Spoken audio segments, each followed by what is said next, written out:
धन्यवाद। आज इस कोरोना महामारी में जिन लोगों ने इस समाज के लिए, हमारे बच्चों के लिए अपनी जान को भी दांव पर लगा दिया, सबसे पहले मैं उन सभी योद्धाओं के चरणों में अपना नमन करती हूँ और भगवान परमपिता परमेश्वर से प्रार्थना करती हूँ कि चाहे वो हमारे डॉक्टर रहे हों, हमारे पुलिसकर्मी रहे हों, स्वास्थ्य कर्मी रहे हों, जिन्होंने अपने फर्ज को अपनी जान से ऊपर समझा, सबसे पहले हम उन सब योद्धाओं को याद करते हैं, उनकी याद में नमन करते हैं, उनको श्रद्धांजलि सुमन अर्पित करते हैं। आज इस अधिकार सोसाइटी के द्वारा जो ये कार्यक्रम आज यहाँ आयोजित किया जा रहा है, इसके तत्वाधान में आयोजित हो रहा है। उस सोसाइटी के अध्यक्ष, पूर्व में मंडल के महामंत्री भी रहे भारतीय जनता पार्टी संघ विहार, जब मैं वहाँ से पार्षद होती थी, भाई ब्रिजपाल जी और उनकी पूरी टीम, गोकुलेश भारद्वाज जी, शर्मा जी, फुरकान भाई, सुरेंद्र यादव जी, ब्रिजमोहन जी और कोई अगर मुझसे नाम छूट गया, उनकी आए हुए टीम के सभी सदस्यों का मैं स्वागत करती हूँ।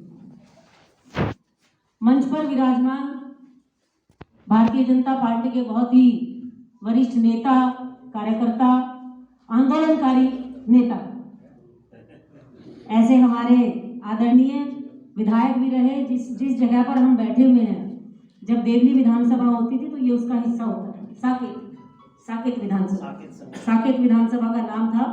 ये भी उस जहाँ हम बैठे हैं साकेत में, ये उसका हिस्सा हुआ करता था। और शायद कोई ऐसा दिन नहीं जाता होगा जब जॉली जी जो है मटके लेकर जल बोर्ड पर प्रदर्शन नहीं करते होंगे कि संगम विहार को पानी मिलना चाहिए, क्योंकि जिस संगम विहार की समस्याओं को वो विधायक के रूप में देख रहे थे, उन्हीं समस्याओं को लगभग पूरे 15 वर्ष मैंने भी पार्षद के रूप में उनको देखा है और उनको हल करने का प्रयास किया। तो ऐसे हमारे वरिष्ठ नेता आदरणीय जॉली जी, मैं चाहूंगी एक बार जोरदार तालियां बजाकर आप उनका स्वागत करें। पूर्व में दक्षिणी दिल्ली जिला के जुझारू अध्यक्ष रहे आदरणीय बलराम बिंदल जी, डॉक्टर RML में ऑर्थोपेडिक्स के डॉक्टर हैं डॉक्टर साहब सुमेर जी, संतराम शर्मा जी जो निरंतर अपनी सेवाएं जनता को देते रहते हैं, हमारे मंडल के अध्यक्ष अभिनव नियुक्त भाई संजीव भड़ाना जी और उनकी पूरी टीम, और आए हुए सभी मेरे पत्रकार बंधु, जिनको हम लोकतंत्र का चौथा स्तंभ भी कहते हैं।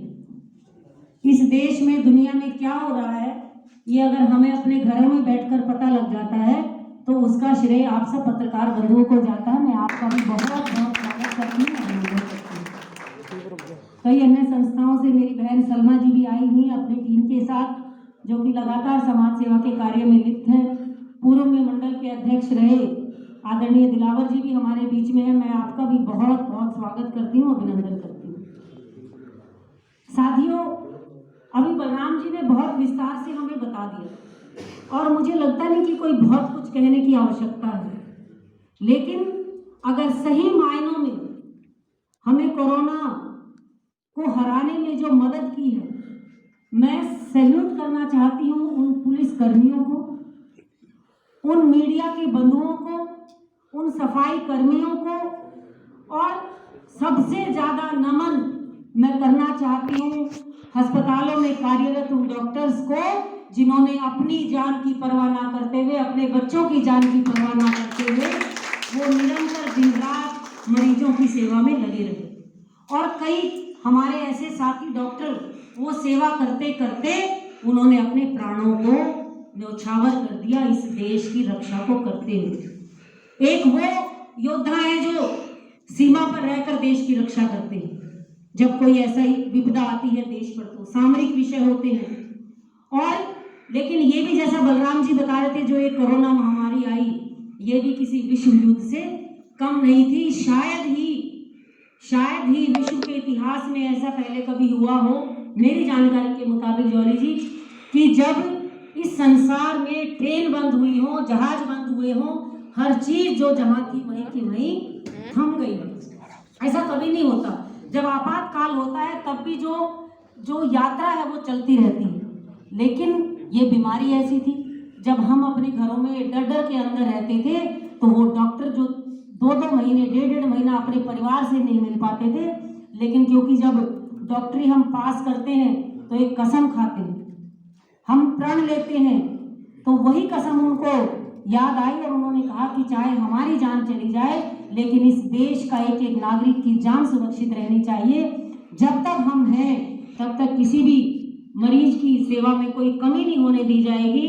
और इस जून की भरी गर्मी में जहां 47-48 टेम्परेचर होता था जब लॉकडाउन था, तो ऐसे में ये डॉक्टर पीपी किट पहनकर किस प्रकार से उस गर्मी का भी सामना करते हुए अपनी जान को भी बचाते हुए उन मरीजों की जान को बचाने का कार्य करते थे, तो वास्तव में वो प्रशंसा के योग्य है। उनकी तारीफ में जितने शब्द कहे जाएं उतने मुझे लगता है कि कम होंगे। हमारे देश के प्रधानमंत्री आदरणीय नरेंद्र भाई मोदी जी ने समय समय पर जिस प्रकार से देश को संबोधित किया, देश के लोगों का मनोबल बढ़ाया, कोई अफरा तफरी ना फैले, जिस प्रकार से इस महामारी को संभालने का काम किया, पूरे विश्व में आदरणीय नरेंद्र भाई मोदी जी की प्रशंसा हुई और भारत उन देशों की गिनती में शामिल हो गया जिनके की कोरोना महामारी तो फैली, लेकिन जितनी फैलनी चाहिए थी आबादी के हिसाब से उन्होंने बहुत इस पर नियंत्रण किया।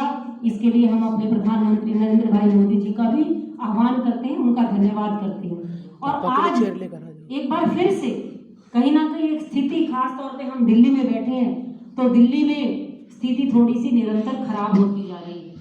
तो इसलिए मैं आप सभी लोगों से निवेदन करना चाहती हूँ कि काम भी जरूरी है, क्योंकि सब व्यवसायिक गतिविधियां बंद हो गई थी, लोग खाली हो गए थे, काम नहीं था और हमारे घरों में कहीं ना कहीं जो काम करते थे, जो घरेलू सहायक हम जिसको कहते हैं, वो भुखमरी के कगार पर आ गए थे। लेकिन फिर से एक बार अर्थव्यवस्था अपनी गति पर चल पड़ी है।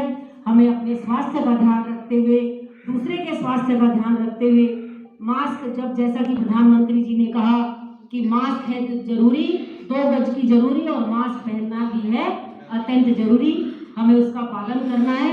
और जब तक दवाई नहीं तब तक ढिलाई नहीं, इस मंत्र का पालन करते हुए इस बीमारी को हमें हराना है। और निश्चित रूप से बहुत हद तक भारत में अब ये स्थिति नियंत्रण में है, लेकिन कहीं ना कहीं थोड़ी सी भी अगर हम लापरवाही करते हैं, हमें लगता है कि मुझे तो है नहीं कोरोना, तो क्या होगा।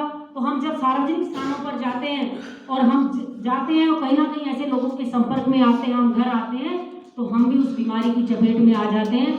इसलिए अपने आप का भी ध्यान रखें, दूसरों का भी ध्यान रखें, जितना जरूरी हो उतना हम बाहर जाएं और अपना काम करें। मैं इसी बात के साथ अपनी वाणी को विराम देना चाहती हूँ और एक बार फिर से अधिकार सोसाइटी के सभी पदाधिकारियों को इस सफल कार्यक्रम की बहुत बहुत बधाई देना चाहती हूँ। और मुझे आपने जो यहाँ बुलाकर इतना आदर और सम्मान दिया, उसके लिए भी मैं आप सबका धन्यवाद करना चाहती हूँ। आने वाले कुछ ही दिनों बाद दीपावली का त्यौहार है। दीपावली का त्यौहार हम दिए जलाकर मनाएं और एक दिया उन शहीदों के नाम जिन्होंने देश की सेवा के लिए अपनी जान कुर्बान कर दी, ऐसा एक दिया हम जलाएं। इन्हीं शब्दों के बाद आपको बहुत बहुत बधाई, शुभकामनाएं। जय हिंद, जय श्री राम।